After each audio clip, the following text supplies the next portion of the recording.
नाथ संप्रदाय में कई गुरु हुए। नाथ संप्रदाय भारत का 15वीं-16वीं शताब्दी के बाद चला एक संप्रदाय है। इतिहास उठा के आप पढ़ेंगे तो शंकराचार्य के बाद, गुरुदेव शंकराचार्य के बाद नाथ संप्रदाय में गुरु गोरखनाथ हुए, गुरु मच्छेंद्र नाथ हुए।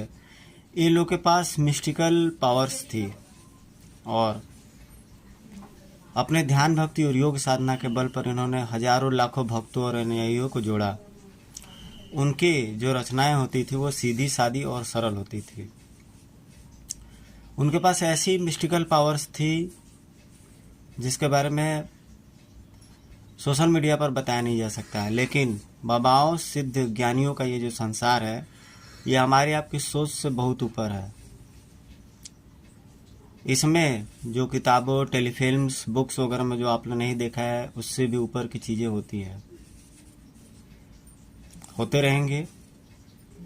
हमारा जो भारत देश है वह सिद्ध ज्ञानियों, योगियों, संतों, सन्यासियों का देश रहा है, भूमि रहा है। हमारे जो भारत की जो विरासत रही है शास्त्रों और पुराणों के रूप में, सबसे पहले जीरो भारत ने दिया पूरे विश्व को, शून्य। वरामिहिर से लेकर के आर्यभट्ट से जो जितने सिद्धांत हैं सब भारत ने दिए हैं पूरे विश्व को। गणित के एक से एक सूत्र, समुच्चय सिद्धांत, ये सारे भारत के देन है।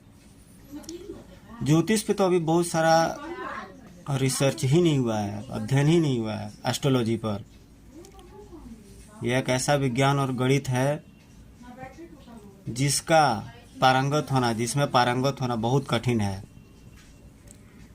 हम लोग वेस्टर्न एस्ट्रोलॉजी, न्यूमरोलॉजी और वास्तु, टैरो कार्ड ये सब देखते हैं, वो उनके पैटर्न पे बेस्ड है। जो उनके जो धार्मिक जो किताबें हैं, बुक हैं, जो इनके रिचुअल्स हैं उन पे बेस्ड हैं।